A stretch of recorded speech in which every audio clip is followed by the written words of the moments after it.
As every driver knows, accidents happen. And when they do, you'll need a good body shop, even if insurance is paying for the repair work. Even the best body shops can't undo the accident, but they can undo the damage and restore your car to its pre-accident appearance and performance. On the other hand, pick the wrong collision repair shop, one that does poor work, and you could compound your misery. I'm Herb Weisbaum, the Consumer Man, a contributing editor at Checkbook.org. Welcome to Consumerpedia at Checkbook.org. We're the nonprofit that helps consumers select services, avoid trouble, and save money. Because we don't accept any advertising or take money from any business we recommend, you can rely on Checkbook.org to be completely independent and objective. Now, here's the host of Consumerpedia, America's consumer expert, the Consumer Man, Herb Weisbaum. In this episode, we'll walk you through the collision repair process with Checkbook's executive editor, Kevin Brasler, from the estimate to the guarantee. We'll explain the difference between the three types of parts that might be used and how to deal with the insurance company, especially if the shop wants to do one thing and the insurance company wants to do something else. All right, let's get started. Hello, Kevin. Hey, Herb. So we recently updated our ratings on auto body shops. Bottom line, what did we find? Then we'll go into more detail. So we found really big differences in terms of service quality and quality of work from shop to shop. We found that some body shops just, they satisfy their customers nearly all the time, while others got really lousy ratings, lots of complaints from their customers that we surveyed. A lot of the complaints these days relate to long delays as well as shoddy work. So it's really important to select a good shop from the start.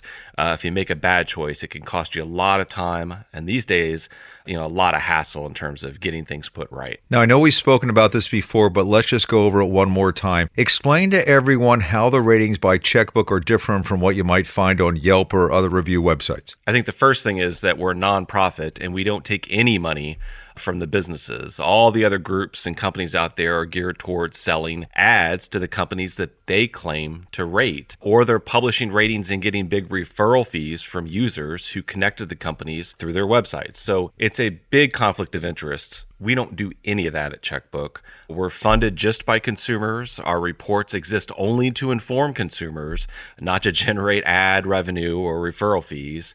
And unlike all those others, we don't take unsolicited ratings from the public. To review a business, you have to be either a paid subscriber or you have to be invited in to do our surveys. And we do a lot of work to make sure that the businesses aren't, stuffing the ballot box and posting fake reviews. That's a huge problem for Google's, Yelp, and many others. So somebody doesn't get a better rating because they paid something, as they might with another site, and no one can skew the ratings by having bots or whatever put in good ratings for them. Yeah, I think especially on those other sites, many sites, you get prominent placement for having paid the website.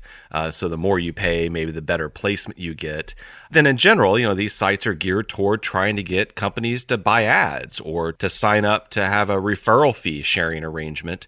When you do that, I think you really have to question this conflict of interest that, they want to satisfy the businesses so the businesses continue to pay the website to host their business there. Absolutely. You pointed out at the beginning that delays are a big problem today due to supply chain issues, even for the best shops. What's your advice about dealing with that? Yeah, man. I mean, it's really bad right now, especially for auto body shops.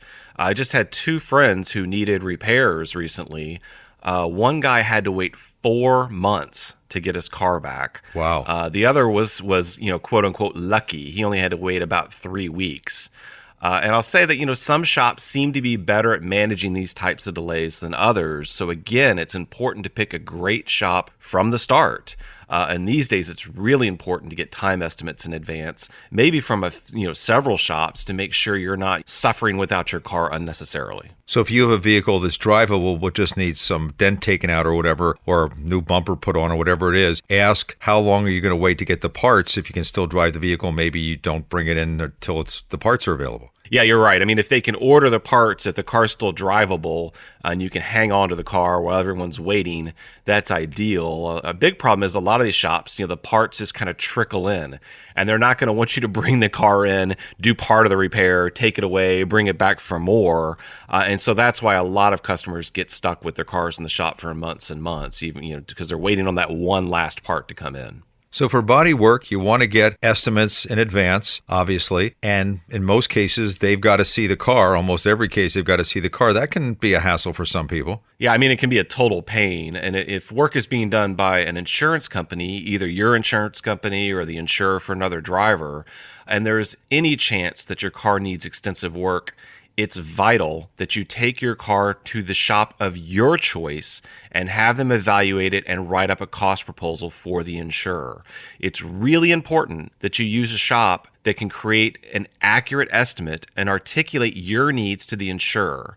The shop should work for you in this regard. And so here's the thing about body shops. Insurers typically try to cut costs, and sometimes they do that by cutting corners. They may insist on using aftermarket parts or used parts instead of OEM parts, parts that are made by the manufacturer, originally made to assemble that car. And there might not, include compensation for partially damaged components. And by taking your car to a great shop, you'll have mechanics in your corner that can argue with the insurer about what needs to be done and can argue correctly that you're getting all the work you need and that the parts that are being used are the best parts for your car. Do you have any thoughts on aftermarket parts versus original equipment manufacturer parts? A lot of times the big disagreements between shops and insurers involve the use of new versus aftermarket versus used parts. Insurers for years have been accused of pushing shops and customers to use inferior parts because they're less expensive. Things have gotten a little better here. There's still some concern over the quality of what they call OEM parts, called aftermarket parts. These are parts that are made instead of by the manufacturer, they might be made by a third party, and they're often less expensive. And for a long time, these aftermarket parts, they didn't fit correctly. Some, were already rusting when they arrived at the shop. And sometimes they just, fell apart too quickly, especially using, cheap sheet metal and things like that. The quality of many aftermarket parts has improved. And in some cases, these parts can really be acceptable substitutes for the original, those OEM parts. And really, those improvements are in large part due to the work of a group called CAPA, C-A-P-A. That's an independent testing organization that was set up by the insurers. So manufacturers making aftermarket parts, they can seek this certification, and CAPA will test those parts. And if it finds that it meets, certain standards, then they can slap a label on them, basically. And the argument there is that they've been tested, and therefore those parts are comparable or even superior to the OEM counterparts. But the problem is that only about 1/4 of parts produced by these aftermarket parts companies are certified. And even among those parts, shops tell us that quality really varies considerably among non-certified parts. So there's still pros and cons, basically, of using aftermarket parts. The pros are that aftermarket parts are usually a lot less expensive than the OEM parts, but body shops still overwhelmingly prefer to use OEM parts in most circumstances because they still complain that a lot of aftermarket parts just don't fit well, or they're made of lighter weight material and aren't as strong, or they're just not prepared properly so that they can easily paint them. Used parts are also an option. They're a lot less expensive also, as long as they fit well and they're not damaged or rusted or dented. And especially if you're paying for repairs yourself, I think it's fine to use used parts because it can save you a lot of money. But if an insurer's paying for the work, usually you're going to want to insist on either OEM parts or at least certified aftermarket parts. It sounds like this is something you need to ask the shop. What are you going to be using to fix my vehicle? Yeah, I think it's worth asking. I think that, especially if you've selected a great shop that is your advocate, they might be pushing back against the insurer for having to use aftermarket parts. If the shop says, we've used that part before and it's not any good, it doesn't fit well, we need an OEM part. Again, that's another reason why choosing your own shop is really an effective way to deal with insurers. A lot of insurance companies try to steer customers to their drive-in appraisal centers or shops they have approved or certified, or some word they use. Is that the wise way to go? If you're pretty sure there isn't extensive damage, then a drive-in appraisal center, that can be a time saver. Within a few hours, you can get an estimate of what it's going to take to fix your car. And especially if another driver's insurance company is on the hook for that, you can walk away with a check right away. They also, insurance companies will hand out lists of body shops that they've kind of approved to do work for their customers. And those lists of shops basically tell you that the insurance company and them have agreed on rates. there might be less back and forth in terms of working out what you need and what it will cost if you use one of those approved, quote unquote, approved shops. So you might be able to get repairs made without having to get approval from the insurance company. But if there's extensive damage or even the chance that there is extensive damage to your car, I think it's really important that you take your car to a great shop of your choosing. You really want to make sure you're careful about shop selection because you need a place that can really articulate your needs and fight for you with the insurance company if needed. And you have the right to do that. Oh, yeah. Especially if the insurance company is paying, you still have the right to select your own shop.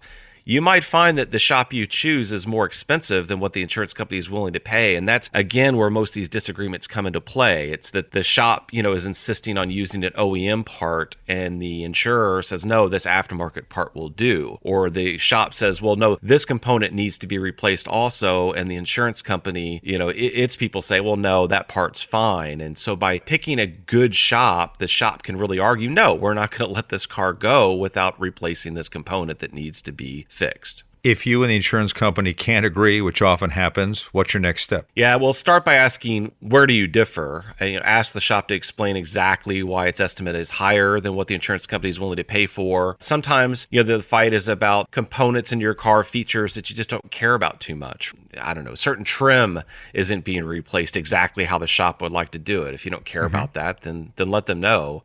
If you can't live with the insurer's estimate and your claim is on your own policy, check your policy for an arbitration provision.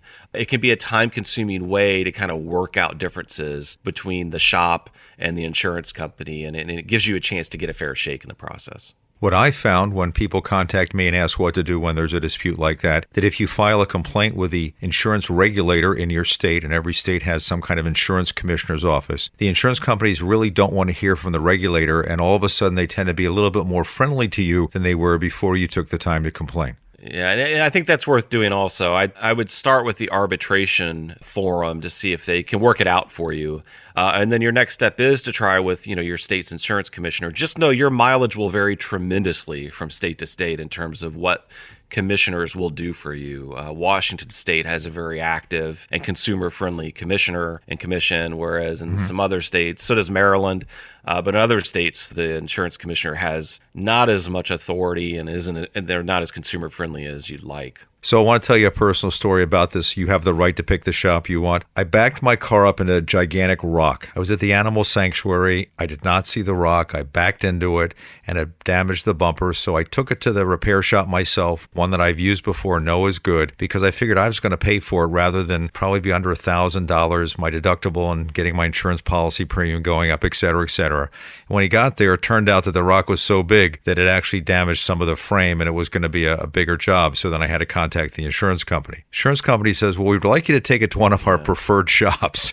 I said, right. My car's apart. It's like, well, that's okay. Have them put it back together again and take it to our preferred shop. It's like, no, I like this shop. The car's already apart and they're going to fix it there. And finally, okay, fine, that's okay. But sometimes you just have to push a little bit to get what you really want when it comes to dealing with the insurance companies. I mean, it's understandable that insurance companies want to keep down costs, right? Sure. And so I'm sure they've aligned themselves with shops that, they have a pre-agreed amount of what they're going to charge for labor and things like that. And some other shops may be more expensive. And so the insurance company wants to avoid them. And I get that. But it's especially important that if you think there could be extensive damage to your car, to take it to the shop that you choose and make sure you're picking a good shop. I think frame damage is a good example. Sometimes you don't know that the frame is damaged, and to correct that type of damage is quite expensive, or it can be. And some shops just aren't even well equipped to deal with it.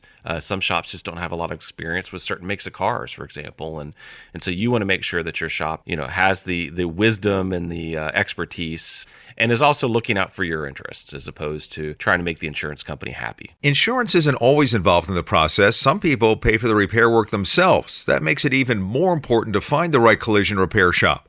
Straight ahead, what Checkbook's undercover shoppers learned about comparing prices and a simple way to do that. You're listening to Consumerpedia, powered by Checkbook.org. Consumerpedia Fast Facts. The leading cause of car accidents is distracted driving, followed by intoxication and speeding. Light-colored cars are easier to see, so white and yellow cars are less likely to be involved in an accident. An insurance company considers a vehicle a total loss when the cost of the repairs exceeds the value of the vehicle. It's not the cost of replacing that vehicle. Checkbook subscribers can access ratings and evaluations for auto glass shops, auto body shops, and auto mechanics in these 7 metro areas: Boston, Chicago, Philadelphia, Seattle, San Francisco, Minneapolis-St. Paul, and Washington, D.C. If you live in one of these cities and haven't joined Checkbook yet, check us out. Get a free 30-day subscription to all our ratings by going to checkbook.org/consumerpedia.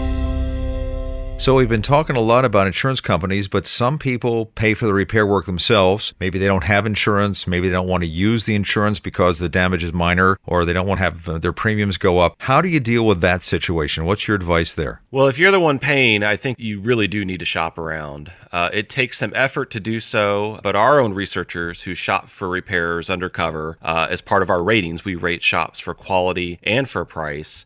Our researchers found huge shop-to-shop differences for the exact same work. So you'll find that comparing prices is well worth the effort. By contacting 3 or 4 shops for pricing, you'll find huge differences, hundreds of dollars and sometimes thousands of dollars of differences between 2 shops for the exact same work and the exact same parts. So the good news is that our undercover shoppers found that many shops will provide cost estimates based on pictures that customers send them. This is a change. For many, many years, you didn't have smartphones or whatever to snap these pictures. And even when we did, shops were reluctant to accept them in terms of providing estimates. But things have changed a little bit.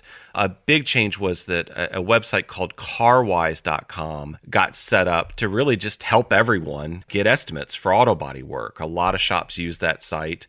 You can go straight to the website and you can upload your pictures, and shops will just send you estimates. You can get several local body shops to send you price estimates based on the information you've uploaded. Usually, sometimes the damage may be so extensive they can't do it without looking at it. Now, I will say that CarWise also collects and displays ratings of body shops on its site.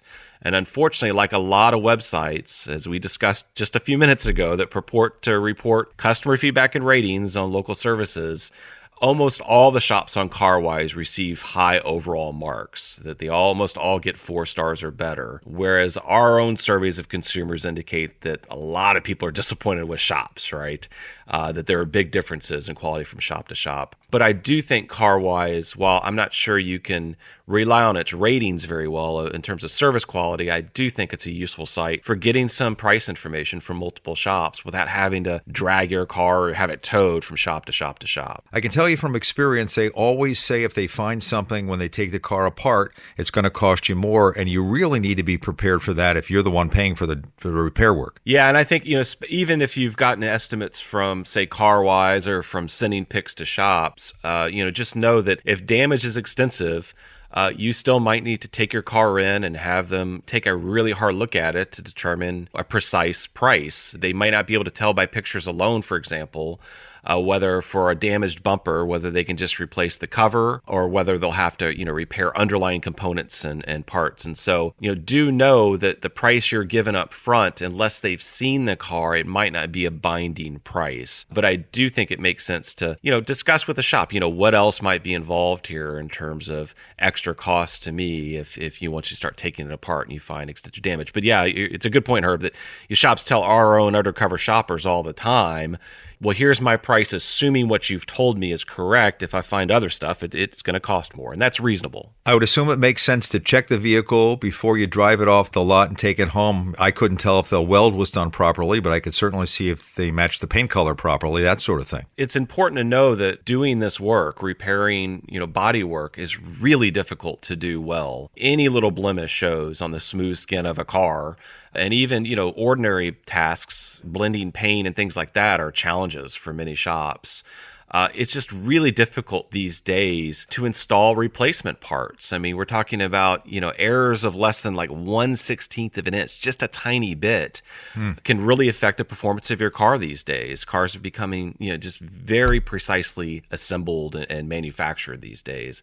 And mechanics at body shops, they have to have a lot of expertise. They have to know about metals and plastics and high-tech suspension and steering systems and modern welding methods and painting and tinting and all this this stuff. I mean, there's just a lot going on in terms of bodywork these days. They're not just hammering out dents like they used to, right?